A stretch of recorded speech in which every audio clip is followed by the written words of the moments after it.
Praise lord. దేవాతి దేవునికి వందనాలు. ప్రభు నామమున మీ అందరికీ నా ప్రత్యేకమైన వందనాలు, శుభాలు తెలియజేస్తున్నాను. ఈ దినము కొరకు ఏర్పాటు చేయబడిన దేవుని వాగ్దానము యిర్మీయా గ్రంథము 30వ అధ్యాయము 3వ వచనము. నా ప్రజలను చెరలో నుంచి విడిపించి వారి పితరులకు నేనిచ్చిన దేశమును వారు స్వాధీనపరుచుకున్నట్లు వారిని తిరిగి రప్పించదనని యెహోవా సెలవిచ్చుచున్నాడు.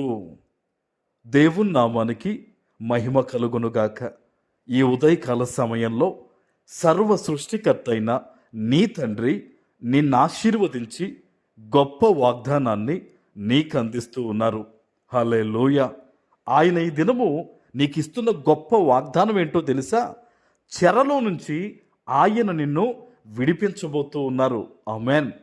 అపవాది ఏ చెర అయితే నిన్ను కానీ నీ కుటుంబీకులు కానీ పెట్టాడో, అది ఆర్థికపరమైన, శరీర రోగముల పరంగా అయినా, ఆత్మీయ జీవితంలో ఎదగకుండా అయినా, ఏ విధమైన చెర ఈరోజు నీ కుటుంబంలో, నీ బిడ్డల్లో, నీలో ఉందని నువ్వు ఆలోచిస్తూ ప్రార్థిస్తూ దుఃఖపడుతూ ఉన్నావో, నీకొక శుభవార్త ఏంటంటే, చెరలో నుంచి దేవుడు నిన్ను, నీ కుటుంబాన్ని ఈ దినము ఆయన విడిపించబోతూ ఉన్నారు.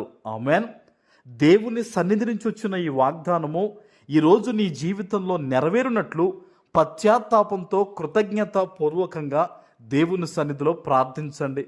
చాలామంది వాగ్దానాన్ని వింటారు, కానీ వారిలో పశ్చాత్తాపం ఉండదు.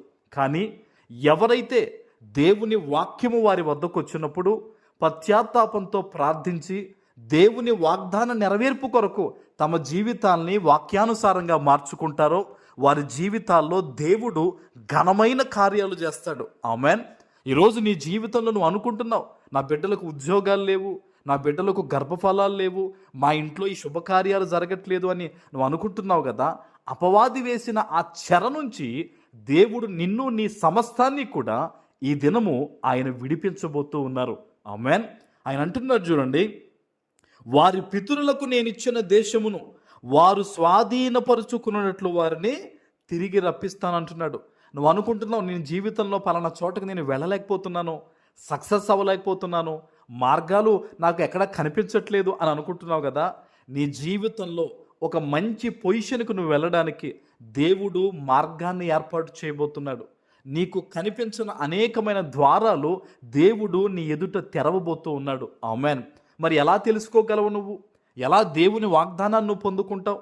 ఎలా నీ జీవితంలో అద్భుతమైన కార్యాలు జరుగుతాయంటే, నీవు ప్రార్థించినప్పుడు, దేవుని మీద పరిపూర్ణంగా ఆనుకుని, ఆయనే నీ దిక్కని చెప్పి నీవు భావించి నువ్వు ఎప్పుడైతే ప్రార్థన చేస్తావో దేవుడు ఖచ్చితంగా నీ ఎదుట ద్వారాలు తెరుస్తారు. ఎప్పుడైతే ఒక మనిషిలో అహంకారం ఉంటుందో, లోక సంబంధమైన క్రియలు ఉంటాయో, వారికి దేవుని మార్గాలు కనిపించవండి. ఈరోజు నువ్వు ఎక్కడి నుంచి ఈ దేవుని మాటను వింటున్నా సరే, మోకరించి ప్రార్థన చేయి. తండ్రి, మార్గాన్ని కనపరచు నాయన, మార్గాలు సరళం చేయి నాయన. నువ్వు ఏదైతే నా జీవితాన్ని బాగుపరుస్తానని నీ దినం వాగ్దానం ఇచ్చావో, నా జీవితంలో అది నెరవేరుతుందని నేను నమ్ముతున్నాను ప్రభు అని నీవు దేవుని సన్నిధిలో ఈరోజు భారము కలిగి ప్రార్థించినట్టయితే, సేవకునిగా చెప్తున్నాను, నీ జీవితంలో ఈరోజే ఈ అద్భుతమైన వాగ్దానము నెరవేరబోతూ ఉంది. ఆమేన్. ప్రార్థన చేసుకుందాం. పరిశుద్ధుడా, ప్రేమ కలిగిన తండ్రి, మీకు వందనాలు. ఈ ఉదయకాల సమయంలో మీరిచ్చిన ఈ గొప్ప వాగ్దానము ప్రతి బిడ్డ జీవితంలో నెరవేర్చి స్థిరపరచమని యేసు నామమున ప్రార్థిస్తున్నాను తండ్రి. ఆమేన్.